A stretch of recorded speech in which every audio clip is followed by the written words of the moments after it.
삼위교회 교회 여러분, 일주일 동안 잘 지내셨는지요? 항상 주 안에서 평안하시기를 바랍니다.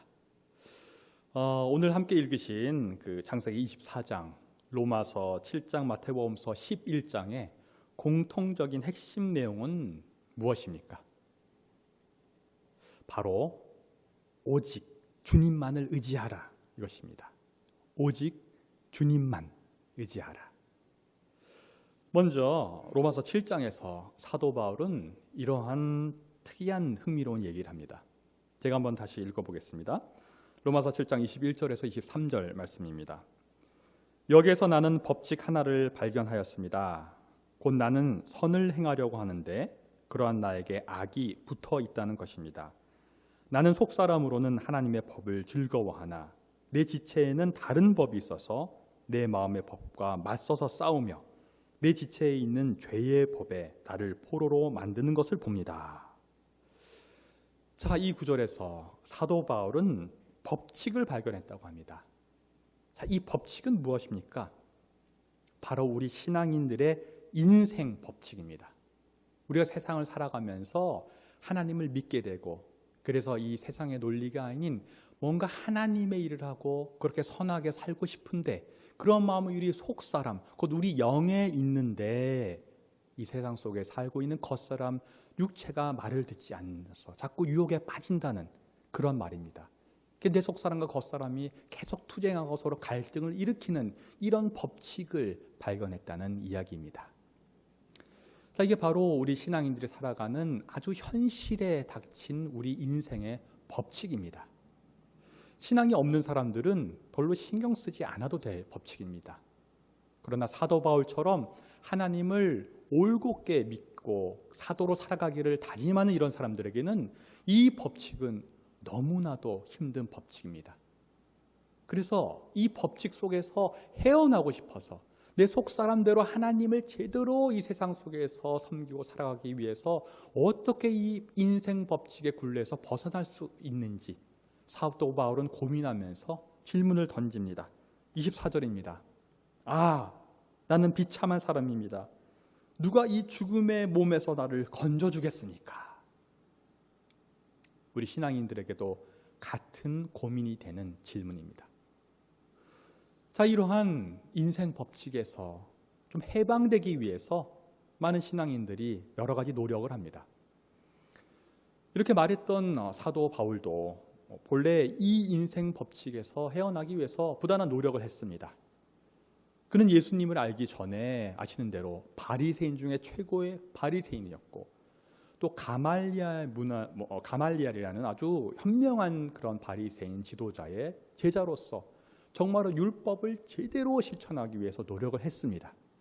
그러나 그러한 노력으로 평안을 얻지 못했습니다. 이 사도 바울의 이러한 믿음을 잘 계승한 종교개혁자 마르틴 루터도 정말로 제대로 한번 내 속사람 뜻대로 살아보려고 노력을 했으나 결국 마음의 평안과 해방이 오지 않았습니다. 돌계단을 막 무릎으로 걸어서 올라도 갔고요. 또 채찍으로 자기를 막 때려서 어떤 율법을 지키려고 노력했으나 참된 평화와 해방이 없었습니다. 그러나 그런 시행착오를 거쳐서 사도 바울이 부활한 예수님을 만난 뒤, 또 마르틴 루터가 이 바울이 쓴 서신서를 읽음으로써 내 노력으로는 되지 않고 오직 예수 그리스도를 믿는 믿음으로만 의롭게 된다는 그 사실을 깨닫고 주님을 붙잡을 때 해결을 받았고 이 인생 법칙에서 해방될 수 있었습니다. 바로 초점은 오직 예수님만 따르고 내 뜻으로 능력으로 되지 않는다는 그 사실의 깨달음과 실천이었던 것입니다. 자, 이제 사도 바울이 인생 법칙을 발견한 뒤에 던졌던 질문에 대한 답이 나왔습니다. 그 질문은 이러했죠. 나는 비참한 사람입니다. 누가 이 죽음의 몸에서 나를 건져주겠습니까? 자, 답은 무엇입니까? 오직 주님만. 오직 예수 그리스도만이 그러한 인생 법칙의 굴레에서 나를 건져낼 수 있다는 그런 사실입니다. 자, 이 구절에서 여러분 건지다라는 단어는요, 이 구원이라는 그 원어의 본 의미입니다. 구원이라는 핵심적인 기독교 단어의 원어가 건지다는 뜻입니다.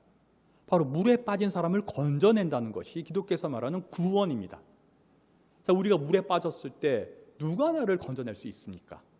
우리가 물에 빠지면은 물에 빠진 우리가 우리를 건져낼 수는 없습니다. 같이 물에 빠진 사람도 서로 건져낼 수가 없습니다. 오직 건져낼 수 있는 사람은 누구냐면 물에 빠지지 않은 사람, 저 무태에 있는 사람, 혹은 배 위에 있는 사람만이 물에 빠진 사람을 건질 수 있습니다. 자, 이 물이라는 것이 바로 세상입니다. 죄로 물든 세상 속에서 허덕이는 우리를 건져낼 수 있는 사람은 죄가 없는 사람입니다. 이 세상 속에 있으나 이 세상에 물들지 않은 사람, 이 세상 속에서 우리와 같은 육체를 갖고 있었으나 전혀 죄가 없이 이 세상에 속해 있지 않은 유일한 그 한 분, 바로 예수 그리스도만이 물에 빠져 허덕이는 이 인생의 법칙에서 허덕이는 우리를 건져낼 수 있는 구원자이십니다. 바로 이것이 사도 바울이 발견한 법칙에 대한 해결 방법이었습니다. 오직 주님으로만 이 사실을 깨닫는 여러분 되시기를 진심으로 바랍니다. 자, 다음으로 오늘 함께 읽은 마태복음 11장의 예수님의 이 이야기를 살펴보겠습니다. 예수님께서는 세상살에 지친 우리들을 향해서 무거운 짐을 다 가지고 본인께 오면은 참된 쉼을 얻을 것이다 말씀하시면서 너무나 유명한 말씀을 하십니다. 마태복음 11장 28절입니다. 수고하며 무거운 짐을 진 사람은 모두 내게로 오너라. 내가 너희를 쉬게 하겠다. 너무나도 위로가 되는 말씀입니다. 자, 여러분은 지금 어떤 어려운 짐을 지고 계십니까? 저도 최근 3주 전쯤에 큰 어려움이 있었습니다. 제 외아들이 이제 전신 마취를 하고 요 가슴 안에 쇠발을 넣어가지고 가라앉은 갈비뼈를 이렇게 들어 올리는 그러한 온목 가슴 수술을 하게 되었었습니다.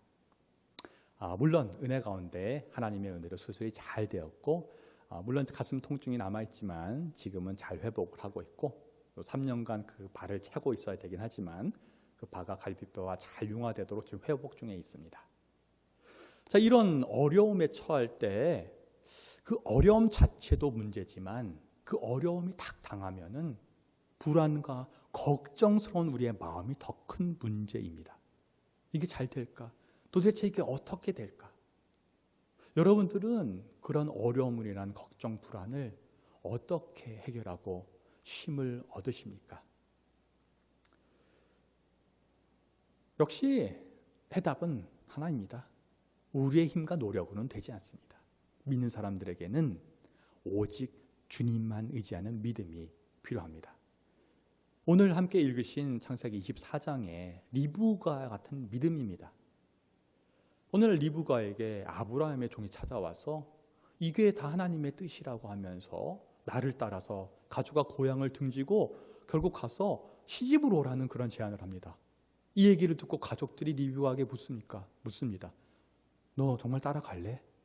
리브가의 대답은 이렇습니다. 예, 가겠습니다. 모든 것을 버리고 그냥 떠나서 시집을 가겠다는 거죠. 그것이 하나님의 뜻인 확신이 들었기 때문에. 이런 리브와 같은 전적인 주님을 신뢰하는 인생을 거는 그러한 믿음이 있을 때 우리는 참된 쉼과 안식을 얻고 불안과 걱정을 내려놓을 수 있고 그 어려움이 어려움이지만 해결해 나갈 수 있는 힘을 얻게 되는 것입니다. 그런데 오늘 예수님께서는 무거운 짐을 가지고 오면 쉼을 주겠다고 하시면서 사뭇 특이한 말씀하십니다. 바로 이런 말씀입니다. 29에서 30절입니다. 나는 마음이 온유하고 겸손하니 내 멍에를 메고 나한테 배워라. 그리하면 너희는 마음에 쉼을 얻을 것이다. 내 멍에는 편하고 내 짐은 가볍다. 예수님의 멍에를 메라 그러고 예수님의 멍에는 가볍다고 하십니다. 그 짐이 가볍다고 하십니다. 글쎄요. 여러분, 이 멍에가 뭔 줄 아십니까? 이 멍에라는 것은 이제 농사 지을 때 소의 이 목 주위에 이렇게 둘러서 이렇게 나무 같은 걸 이렇게 대가지고 이렇게 뒤에 이제 수레나 짐을 끌게 하는 그런 농기구입니다. 자, 이 예수님의 멍에와 예수님이 끈 짐이 무엇입니까? 십자가 아닌가요? 예수님이 그러면 내 멍에를 메고 그러면 예수님이 십자가를 지라는 건가요? 그 무거운 십자가의 짐을 나보고 지라고요? 근데 이거 가볍다고 그러시네요. 무슨 소리지? 예. 예수님의 멍에 십자가 맞습니다. 이 세상에서 가장 무거운 짐이죠. 그런데 포인트는 뭐냐면 예수님이 본인의 십자가를 우리에게 떠맡기시지 않으신다는 사실입니다. 왜냐하면 이미 예수님은 그 십자가의 멍에를 다 지고 십자가에 달려 돌아가시고 부활하심으로써 다 해결을 하고 그 짐값을 치르셨습니다. 그러니까 예수님께서 우리에게 떠맡길 짐은 없습니다. 그럼 이건 무슨 말씀일까요? 예수님의 멍에를 메고 함께 가는, 예수님과 동행하라는 뜻입니다. 우리 각자의 어려움이라는 멍에를 메고 있지만 내 혼자 끙끙대고 내가 해결하려고 해봤자 되지 않는다는 것입니다. 오직 더 큰 멍에와 최고의 십자가의 짐을 지고 다 해결하신 주님께로 가서 주님과 동행하면서 그 어려움의 멍에를 지고 가라는 것입니다. 그리할 때 우리의 멍에, 그 짐은 가볍고 편하다는 뜻입니다.